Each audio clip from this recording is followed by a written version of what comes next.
Sniffing concepts. This topic covers the idea of intercepting and analyzing network traffic in real time. It's like eavesdropping on a conversation in a crowded room. You're not talking, just listening carefully. In cybersecurity, sniffing allows the capture of packets to reveal communications, credentials, and system information. It's a key phase for both attackers seeking sensitive data and analysts monitoring suspicious activity. Attackers use sniffing to gather passwords, session tokens, and configuration details silently. Defenders deploy it for network troubleshooting, intrusion detection, and protocol analysis. Sniffing works passively without alerting the source, making it stealthy but potentially dangerous. Protocols like HTTP, FTP, and Telnet are especially vulnerable when unencrypted. Attackers exploit this weakness to hijack sessions or steal credentials. Defenders, by contrast, can detect anomalies early and stop breaches before escalation.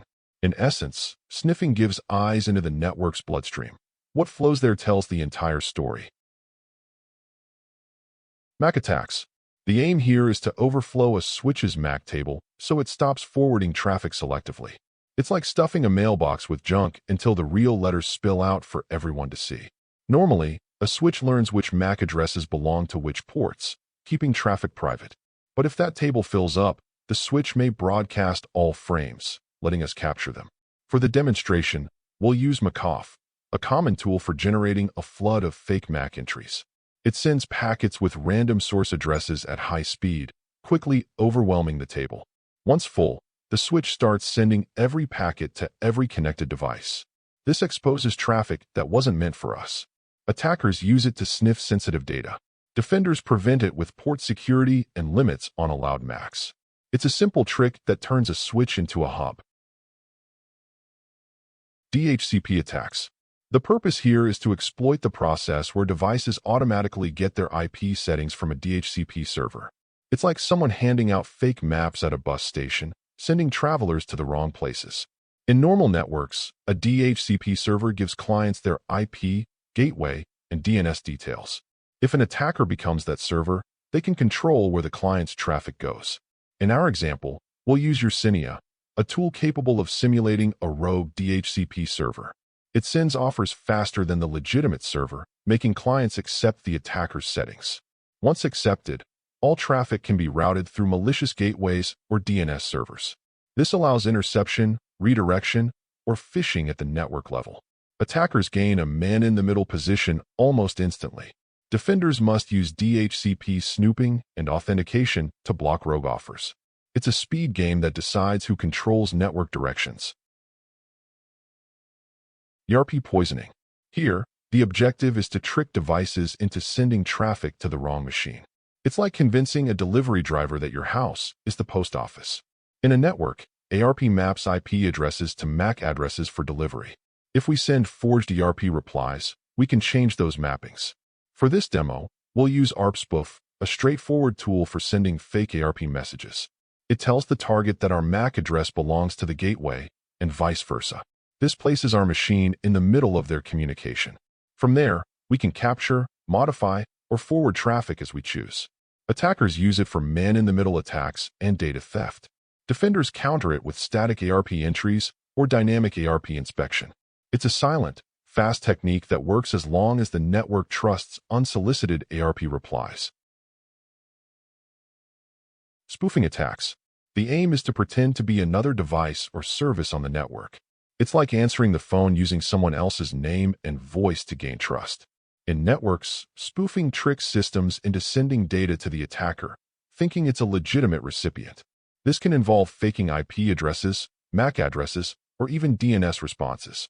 For our example, we'll use EtherCap, a versatile tool for various spoofing methods. It launches an ARP-based man-in-the-middle attack between a target host and the gateway. Traffic flows through our system without the victims realizing it. From here, we can capture sensitive information or inject malicious content. Attackers rely on spoofing for stealthy interception and redirection. Defenders need authentication, encryption, and packet filtering to block these tactics. At its core, spoofing replaces identity with deception, creating trust where none should exist.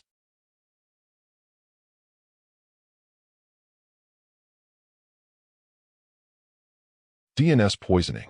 The purpose is to make users connect to the wrong IP when visiting a familiar domain.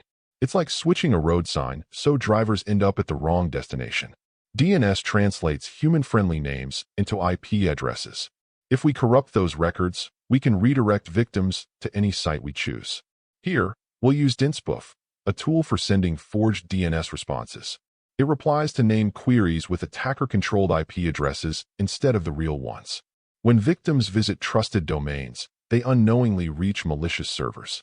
This enables phishing, malware delivery, or credential theft. Attackers use DNS poisoning to hijack sessions without breaking encryption. Defenders protect against it using DNSSEC and secure recursive resolvers. It's a quiet but powerful attack, exploiting the trust people place in domain names.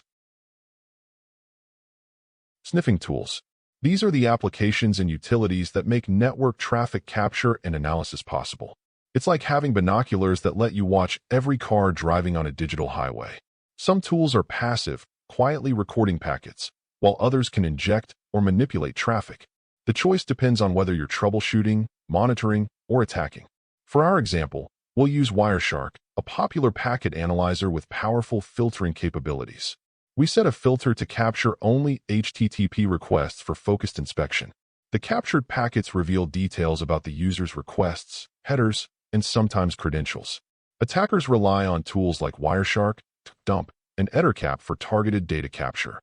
Defenders use them for diagnosing network issues and spotting anomalies. Sniffing tools are the foundation for both offense and defense in network security. They turn raw traffic into actionable information for whoever is watching. Sniffing countermeasures. These are the defenses designed to stop attackers from intercepting network traffic. It's like using soundproof rooms to prevent anyone from overhearing your conversation. Sniffing relies on being able to see traffic not meant for the attacker. If we encrypt or segment the network, that opportunity disappears. Effective countermeasures include using HTTPS, SSH, and VPNs to protect data in transit. Switchport security can limit MAC flooding attacks, while DHCP snooping blocks rogue servers. Network segmentation and VLANs reduce the visibility of broadcast traffic. Intrusion detection systems can flag unusual ARP or MAC activity quickly. Attackers struggle when traffic is encrypted end-to-end and access is tightly controlled. Defenders should combine encryption, authentication, and monitoring for maximum protection. In the end, countermeasures make sniffing noisy, difficult, and far less rewarding for attackers. Sniffing detection techniques. These methods aim to uncover whether a system on your network is capturing traffic. It's like spotting someone leaning in too close during a private conversation. In a switch network, sniffers often use promiscuous mode to capture all frames. Detection focuses on finding systems in this mode or spotting anomalies in traffic patterns. One approach is sending crafted packets and checking if a suspicious host responds. Network-based detection uses IDS tools to flag ARP inconsistencies or sudden MAC changes. Host-based methods can check network interface settings directly for promiscuous mode. Attackers try to stay hidden, but active probing can flush them out. Defenders combine multiple techniques for better accuracy and fewer false alarms. The faster you detect sniffing, the quicker you can contain potential breaches. It's about catching the listener before they gather too much of the conversation.